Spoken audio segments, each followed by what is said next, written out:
Comenzamos. El Centro de Confinamiento del Terrorismo, conocido como CECOT, no es una prisión común. Es una fortaleza diseñada específicamente para contener a los criminales más peligrosos de El Salvador.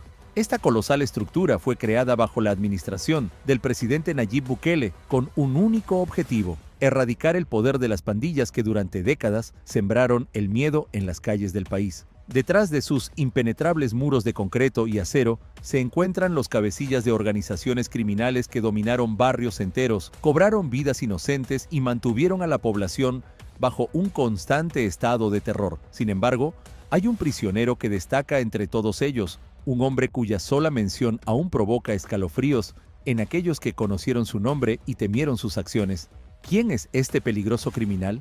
¿Y por qué las autoridades lo consideran una amenaza tan grande como para mantenerlo aislado, incluso de otros pandilleros? Entre todos los nombres que resuenan en los pasillos del CECOT, hay uno que sobresale. Se trata de un miembro de la temida Mara Salvatrucha, un hombre conocido no solo por su lealtad a la pandilla, sino también por su brutalidad y frialdad al ejecutar sus crímenes.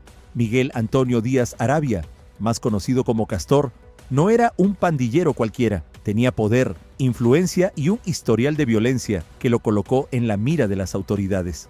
Fue condenado a 269 años de prisión por su participación en uno de los crímenes más atroces en la historia reciente de El Salvador, el asesinato de 4 soldados de la Fuerza Armada. Pero su condena no se debe únicamente a este atroz crimen. Las investigaciones revelaron que Castor no solo era un miembro activo de la MS-13, sino también un gatillero, un sicario al servicio de la pandilla, encargado de ejecutar a cualquiera que representara una amenaza para su organización. Su influencia dentro de la estructura criminal y su capacidad para ordenar ejecuciones a sangre fría hicieron que las autoridades tomaran una decisión radical: aislarlo del resto de los reclusos, evitando así que pudiera seguir ejerciendo su poder incluso desde la prisión. Pero, ¿cómo llegó Castor a convertirse en uno de los criminales más temidos del país? ¿Y qué llevó a las autoridades a imponerle un aislamiento tan extremo? Todo comenzó en 2016, cuando 4 soldados de la Fuerza Armada de El Salvador abordaron un microbús sin saber que ese viaje marcaría su destino. Miguel Antonio Díaz Arabia, alias Castor, y su célula de la MS-13 tenían una misión clara: vigilar el territorio y eliminar a cualquiera que consideraran una amenaza.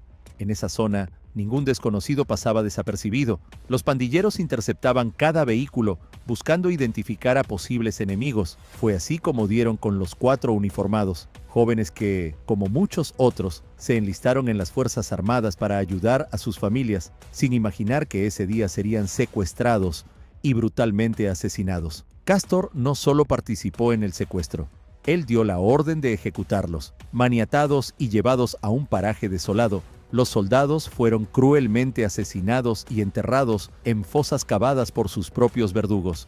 Para borrar cualquier rastro, destrozaron sus teléfonos celulares y los arrojaron a un barranco. El caso conmocionó a todo el país, pero la justicia no llegó de inmediato. Durante años, Castor y sus cómplices evadieron la ley, protegidos por el miedo y el poder de la organización a la que pertenecían. El crimen quedó impune y las familias de los soldados tuvieron que vivir con la incertidumbre y el dolor de no ver justicia.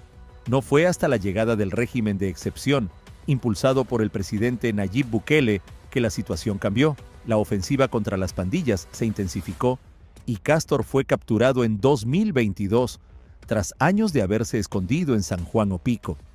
El juzgado especializado de sentencia de San Salvador no tuvo piedad: 269 años de prisión. Una sentencia ejemplar que no solo hizo justicia por los 4 soldados, sino también por otras víctimas cuyas muertes Castor habría ordenado. Sin embargo, su condena no fue suficiente para las autoridades. Considerado altamente peligroso, fue enviado al CECOT, donde enfrenta un encierro tan extremo como sus crímenes. Encerrado entre 4 paredes de concreto, sin acceso a la luz solar, sin contacto humano excepto por la mirada vigilante de los guardias. Así transcurren los días de Miguel Antonio Díaz Arabia, alias Castor, en el Centro de Confinamiento del Terrorismo, CECOT. Debido a su alta peligrosidad y a su influencia dentro de la Mara Salvatrucha, Las autoridades han decidido aislarlo del resto de los reclusos. No puede interactuar con otros pandilleros, ni siquiera con aquellos que pertenecen a su misma organización. Para Castor, no hay conversaciones, no hay aliados, no hay nadie a quien manipular. Solo silencio, paredes frías y el eco de sus propios pensamientos. Pero su aislamiento no es lo único que lo diferencia del resto. En el Secot no hay colchones, ni almohadas, ni sábanas. Los prisioneros duermen sobre duras planchas de hierro, vistiendo únicamente sus calzoncillos y camisetas. En invierno, el frío penetra las celdas sin piedad y el único refugio es el propio cuerpo. Para Castor, las restricciones son aún más severas.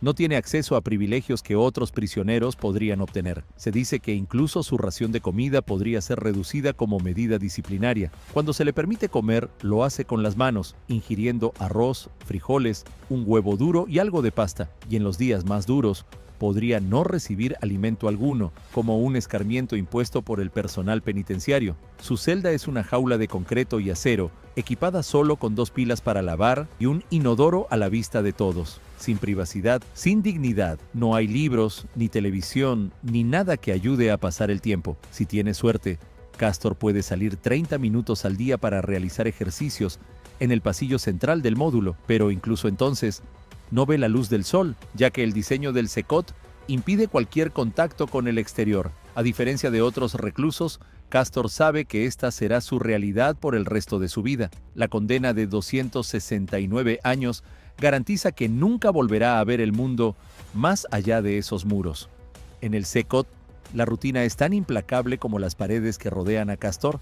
Cada día comienza y termina de la misma forma, silencio absoluto, interrumpido solo por las pisadas de los guardias que patrullan incansablemente los pasillos. Su celda de aislamiento está diseñada para quebrar la mente y el espíritu. No hay ventanas ni acceso al exterior. La única luz que ve proviene de los fríos fluorescentes que nunca se apagan, haciendo imposible distinguir el día de la noche. La privación sensorial es total, dejándolo sin noción del tiempo.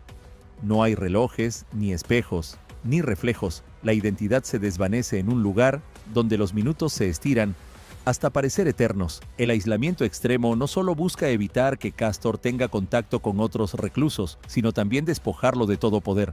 Durante años, su voz dio órdenes y sentenció vidas. Ahora nadie lo escucha, nadie responde. Es un líder sin seguidores, un hombre reducido a una sombra. A diferencia de otros presos, a Castor no se le permite recibir visitas. Ningún familiar ni conocido puede acercarse a sus muros de confinamiento. La comunicación con el exterior es nula, ni cartas, ni llamadas telefónicas. Para el mundo, Miguel Antonio Díaz Arabia no existe. En ocasiones, Castor es llevado a áreas de aislamiento aún más estrictas. Se cree que las autoridades lo colocan allí como castigo o para evitar cualquier intento de contacto con otros miembros de la MS-13. Estos espacios son tan reducidos que apenas permiten moverse. Aquí, el silencio se convierte en un enemigo más feroz que los barrotes de acero. Cuando no está aislado, comparte celda con decenas de prisioneros, aunque en realidad nadie habla con nadie. La convivencia en el Secot está diseñada para eliminar cualquier lazo humano. Todos visten ropa blanca sin insignias, un intento de borrar las identidades pandilleras y quebrar el sentido de pertenencia que alguna vez los unió a sus organizaciones. Sin embargo, el peligro sigue latente. A pesar de la vigilancia extrema, las rivalidades y tensiones entre pandilleros continúan, creando un ambiente de hostilidad constante. La paz nunca es absoluta en un lugar donde el odio y la violencia fueron modos de vida. Incluso en aislamiento, Castor sabe que hay otros enemigos tras los muros, pandilleros rivales que no dudarían en cobrar venganza si se les diera la oportunidad. Pero también hay enemigos invisibles, el paso del tiempo, la soledad aplastante y el peso de sus propios recuerdos. Cada día la culpa y el arrepentimiento se mezclan con la frialdad y el resentimiento, pero en su celda Castor no puede escapar de sí mismo, ni de las sombras de su pasado. La historia de Castor no solo es un reflejo de su vida criminal, sino también del cambio radical que ha experimentado El Salvador bajo el mandato de Nayib Bukele.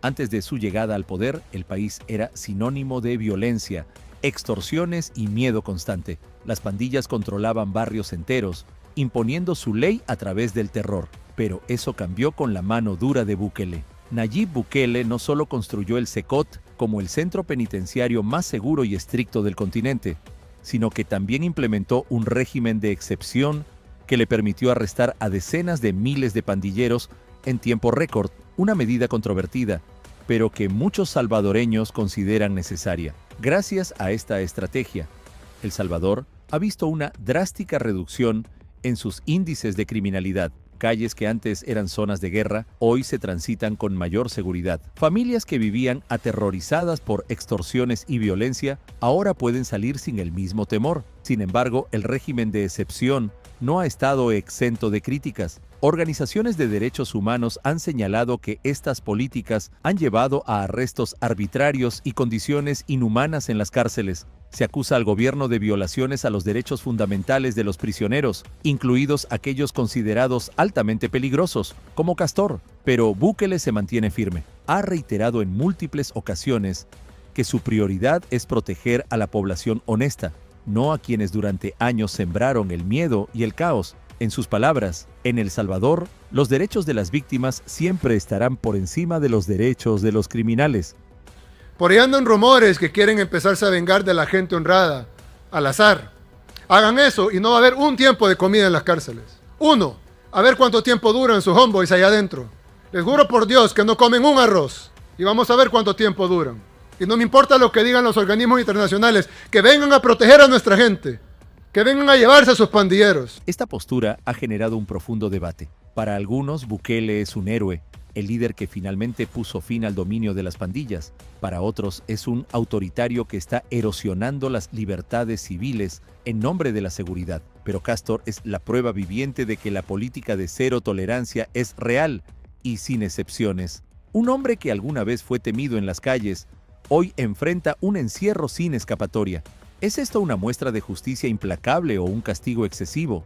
¿Es Nayib Bukele el salvador de su pueblo o un líder autoritario que ha llevado las leyes al límite? A pesar de las críticas y controversias que rodean al régimen de excepción, es imposible ignorar que las medidas de Nayib Bukele han dado sus frutos. Los números no mienten. El Salvador ha pasado de ser uno de los países más peligrosos del mundo a ver una notable disminución en sus tasas de homicidios y crímenes violentos. Calles que antes estaban dominadas por el miedo, hoy son transitadas con mayor tranquilidad y confianza. La percepción de seguridad ha cambiado drásticamente. Familias que antes vivían atemorizadas por extorsiones y amenazas de pandillas, ahora pueden volver a construir sus vidas sin el constante acecho del crimen organizado. Este cambio ha llevado a que Bukele goce de una popularidad abrumadora. Miles de salvadoreños lo ven como el líder que finalmente trajo paz a sus comunidades, algo que muchos creían imposible tras décadas de violencia imparable. Aunque organizaciones de derechos humanos y opositores políticos han señalado los riesgos de autoritarismo y las posibles violaciones a los derechos fundamentales de los reclusos, la realidad es que la mayoría de la población apoya estas medidas. Para muchos, la seguridad recuperada justifica los métodos utilizados para alcanzarla. Bukele ha defendido su enfoque, argumentando que no se puede proteger a los criminales a costa de las víctimas. En sus propias palabras, El Salvador ya sufrió demasiado. No volveremos al pasado. Esta determinación y mano dura han sido claves para desmantelar las estructuras de pandillas que durante décadas dominaron el país con violencia y extorsión. El SECOT no es solo una prisión, es el símbolo de un cambio radical en la política de seguridad de El Salvador. Y Castor, junto con miles de otros pandilleros, es el ejemplo vivo del precio a pagar por aquellos que alguna vez aterrorizaban a la población.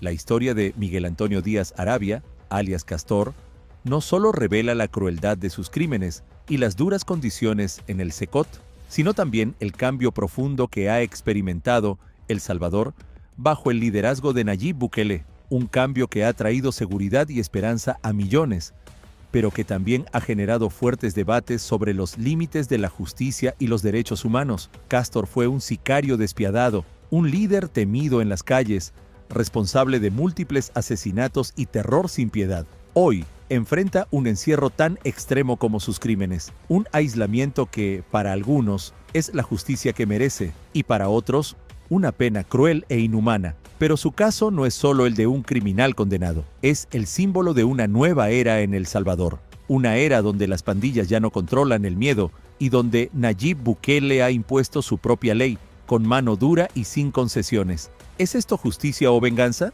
¿Es El Salvador más seguro gracias a estas medidas o se han sacrificado demasiadas libertades en nombre de la seguridad?